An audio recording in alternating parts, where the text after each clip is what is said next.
But నా వరకు నేను ప్రత్యేకించి నేను వ్యక్తిగతంగా చేసింది ఈ సినిమాకి అపార్ట్ ఫ్రమ్ యాక్టింగ్ కాంట్రిబ్యూషన్, నేను ఏ సినిమా చేసినా ప్రతి సన్నివేశంలోనూ ప్రతి సాంగ్ అండ్ డాన్స్లో కూడా కొన్నిసార్లు నేను చేయలేక, నేను ఒక రిలక్టెంట్ యాక్టర్లో ఎలాగో టెక్నీషియన్గా కూడా నాకేంటంటే సుస్వాగతం సినిమాలో నన్ను తీసుకెళ్ళి వైజాగ్లో బస్సు మీద ఎక్కించి డ్యాన్స్ చేయమన్నాను.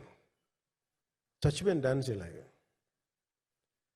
ఇంకా మిగతా వాళ్ళకి ఎంత తేలికైన డ్యాన్స్ నాకు చేయాలంటే నేను గింజుకుపోయి నేను అనుకున్నాను ఈరోజు ఇంక సినిమాలు మానేస్తాను చెప్పి మౌదునికి ఫోన్ చేసి కూడా చెప్పాను, చాలా పర్యాలు చెప్పాను. అలాంటి అందుకని నాకేంటంటే సాంగ్ అండ్ డ్యాన్స్ కూడా నేను ఎలా చేయగలను దానికి అనుకుగా నేను ఎత్తుక్కుంటాను. అలాగే యాక్షన్ సీక్వెన్స్ కూడా రియల్ లైఫ్లో కొడితే ఎలా ఉంటుంది, మార్షల్ ఆర్ట్స్లో సాధన ఉన్నవాడిని, ఈ లాట్ ఆఫ్ వర్క్షాప్స్, ఈ మార్షల్ ఆర్ట్ వర్క్షాప్స్ చేసిన వాడిని కాబట్టి హౌ రియలిస్టిక్ వీ కెన్, ఎంత సహజంగా మనం వెళ్ళగలం, వీటి మీద ఒక అవగాహన ఉన్నవాడిని కాబట్టి చాలాసార్లు కూర్చుంటాను. కానీ ప్రత్యేకించి ఈ 20